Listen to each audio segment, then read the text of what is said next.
आपण जेव्हा नोकरीच्या मुलाखतीचा विचार करतो तेव्हा आपल्याला वाटतं की सगळं काही आपल्या सीव्हीवर अवलंबून आहे.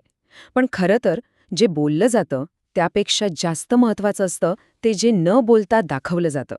ही फक्त तुमच्या कौशल्यांची परीक्षा नसते, तर तुमच्या व्यक्तिमत्वाची आणि तुमच्या हुशारीची पण चाचणी असते. तर आज आपण मुलाखतीचे तेच काही अलिखित नियम समजून घेणार आहोत, जे खरं तर ठरवतात की नोकरी कोणाला मिळणार. बघा, मुलाखतीचं नाव ऐकल्यावर अशीच काहीशी अवस्था होते, नाही का? मनात एक प्रकारची धाकधूक सुरू होते आणि ही भावना अगदी सामान्य आहे. पण कधीकधी हीच भीती आपल्या हातातून एक मोठी संधी काढून घेऊ शकते. पण विचार करा, काय होईल जर आपण ह्याच भीतीला आपल्या सर्वात मोठ्या ताकदीत बदललं तर? आणि ही भीती किती खरी आहे हे प्राध्यापक सुभाष जगताप यांच्या या वाक्यातून अगदी स्पष्ट होतं. ते म्हणतात की मुलाखतीचा विचार करताच आपल्यापैकी अनेकांच्या हृदयाचे ठोके वाढतात. पण घाबरू नका, कारण योग्य तयारी केली ना, तर आपण ह्याच भीतीला एका भक्कम आत्मविश्वासाच्या ढालीमध्ये बदलू शकतो. चला, तर मग बघूया की आज आपण काय काय समजून घेणार आहोत. सगळ्यात आधी आपल्याला ही मुलाखतीची भीती का वाटते? मग नियुक्ती करणारा म्हणजे एम्प्लॉयर नक्की काय शोधत असतो? त्यानंतर मुलाखतीआधी तयारी कशी करायची, मुलाखतीच्या दिवशी काय करायचं आणि सगळ्यात शेवटी ते अलिखित नियम ज्यांची परीक्षा होते. तर मग पहिला प्रश्न, आपल्याला मुलाखतीची इतकी भीती का वाटते? ह्याचं सोपं कारण आहे की ही फक्त आपल्या कामाची किंवा ज्ञानाची परीक्षा नसते. ही आपल्या संपूर्ण व्यक्तिमत्वाची परीक्षा असते. मुलाखत म्हणजे एक आरसाच आहे, जो आपली निर्णय क्षमता, आपला स्वभाव आणि प्रेशरमध्ये आपण कसं काम करतो हे सगळं समोरच्याला दाखवतो. आणि म्हणूनच हे इतकं आव्हानात्मक वाटतं. बरं, आता दुसऱ्या बाजूने विचार करूया, म्हणजे मुलाखत घेणाऱ्याच्या दृष्टिकोनातून. त्यांना नक्की काय हवं असतं? ते फक्त पदवी आणि अनुभव बघतात का? नाही, याच्या पलीकडेही ते खूप काही शोधत असतात. त्यांच्या मनात एक प्रकारची गुप्त यादी असते आणि याच यादीतले गुण ठरवतात की दोन सारख्या उमेदवारांपैकी निवड कोणाची होणार. हे बघा, ही आहे ती यादी. यात प्रामाणिकपणा, संयम, सामान्य ज्ञान, कष्टाळू वृत्ती, नेतृत्व गुण आणि हजरजबाबीपणा यासारख्या गोष्टी आहेत. कारण बघा, कंपनीला फक्त एक काम करणारा कर्मचारी नको असतो. त्यांना एक संपूर्ण व्यक्ती हवी असते. असा माणूस जो टीममध्ये फिट होईल, जो कंपनीच्या कल्चरला पुढे नेईल. थोडक्यात त्यांना एक चांगला सहकारी हवा असतो, जो फक्त काम करणार नाही तर एक महत्वाचा भाग बनेल. ओके, तर मग ह्या सगळ्या आव्हानांसाठी स्वतःला तयार कसं करायचं? उत्तर सोपं आहे, योग्य तयारी. हीच तयारी आपल्यासाठी आत्मविश्वासाचं चिलखत बनते. चला तर मग बघूया की हे चिलखत तयार कसं करायचं. ही रणनीती फक्त 4 सोप्या पायऱ्यांमध्ये आहे. पायरी 1, कंपनीबद्दल रिसर्च करा. पण फक्त कंपनीबद्दल नाही, तर त्यांचे स्पर्धक कोण आहेत हेही जाणून घ्या.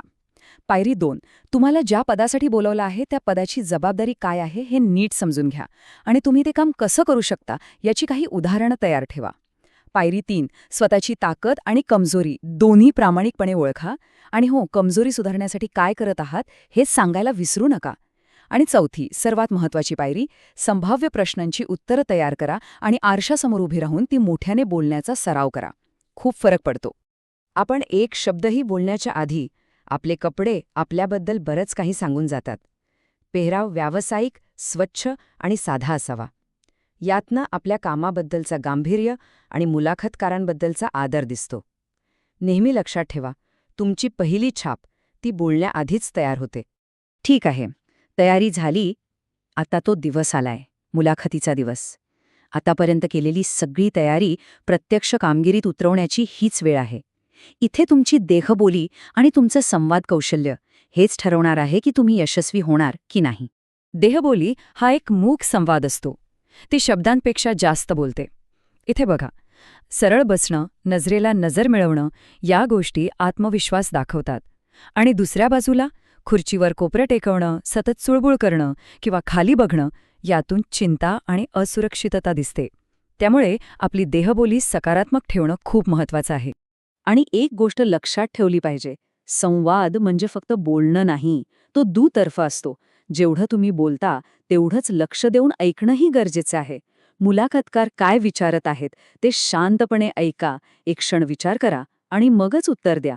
यातून काय दिसतं की तुम्ही फक्त चांगले बोलत नाही, तर एक विचारशील श्रोतासुद्धा आहात. आता आपण येऊया सगळ्यात महत्त्वाच्या भागाकडे, अलिखित नियमांची परीक्षा. अनेकदा काय होतं, जे उमेदवार लक्षात राहतात ना, ते असे असतात जे आपल्या रेझ्युमेच्या पलीकडे जाऊन काहीतरी दाखवतात. मुलाखतकार मुद्दाम काही अनपेक्षित प्रश्न विचारतात का? तर तुमची विचार करण्याची पद्धत आणि तुमचं व्यक्तिमत्व तपासण्यासाठी. एक मस्त उदाहरण बघूया. एका कॉलेज क्रिकेट टीमच्या कॅप्टनला मुलाखतीत विचारलं, बॅटची लांबी किती असते आणि बॉलचं वजन किती? तो शांतपणे म्हणाला, सर, मला ते नक्की माहीत नाही, पण मला शतक कसं करायचं हे नक्की माहीत आहे. बघा, काय जबरदस्त उत्तर होतं. या एका वाक्यात त्याचा आत्मविश्वास आणि रिझल्ट देण्यावरचा फोकस दिसला आणि त्याला नोकरी मिळाली. कारण कंपन्यांना तपशील नाही, तर निकाल देणारे लोक हवे असतात. आता ही दुसरी गोष्ट आहे का, एका मुलाखतीत 4 उमेदवारांना अगदी सारखेच गुण मिळाले. आता निवड कशी करायची? मग त्यांना एक टाय ब्रेकर प्रश्न विचारला, ह्या कामाव्यतिरिक्त तुम्ही अजून काय करू शकता? एकाने उत्तर दिलं, मी अवजड वाहनं चालवू शकतो. हे उत्तर इतकं अनपेक्षित होतं, पण याच उत्तरामुळे त्याची निवड झाली. कारण यातून त्याची बहुमुखी प्रतिभा आणि काहीतरी वेगळं करण्याची तयारी दिसून आली.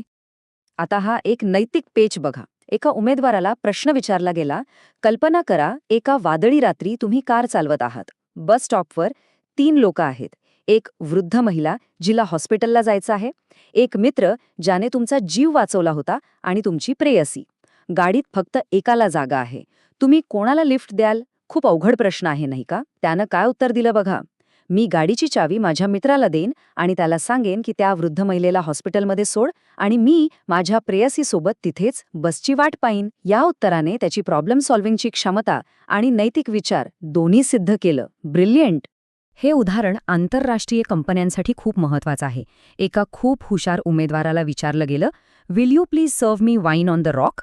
त्याला याचा अर्थच कळाला नाही. वाईन ऑन द रॉक म्हणजे दुसरं तिसरं काही नाही, तर फक्त बर्फाच्या तुकड्यांवर वाईन ओतणे. तो उमेदवार नापास झाला. का? कारण ही फक्त सामान्य ज्ञानाची परीक्षा नव्हती, तर जागतिक व्यावसायिक वातावरणात तो किती सहज वावरू शकतो याची चाचणी होती. तर या सगळ्या उदाहरणांवरून एक गोष्ट स्पष्ट होते. अशा प्रश्नांमध्ये योग्य किंवा चुकीचं असं काही उत्तर नसतं. मुलाखतकारांना तुमचं मानसशास्त्र, तुमची विचार करण्याची पद्धत आणि तुम्ही अनपेक्षित परिस्थितीत कसे वागता हे बघायचं असतं. खरं सांगायचं तर ते तुमच्या उत्तरापेक्षा तुमची विचार प्रक्रिया बघण्यात जास्त इंटरेस्टेड असतात. आणि शेवटी आपण पुन्हा त्याच मूळ विचारावर येतो. मुलाखत म्हणजे तो आरसा आहे जो मुलाखतकारांसमोर आपलं खरं आतलं व्यक्तिमत्व उघड करतो.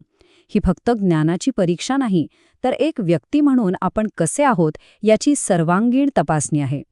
म्हणून पुढच्या वेळी जेव्हा तुम्ही मुलाखतीला जाल तेव्हा लक्षात ठेवा, ही फक्त तुम्ही काय जाणता याची परीक्षा नाही, तुम्ही कोण आहात याची ती एक झलक आहे. ही स्वतःला सादर करण्याची एक संधी आहे. तर मग ही संधी घेण्यासाठी आपण कोण आहोत हे जगाला दाखवण्यासाठी तयार आहात का?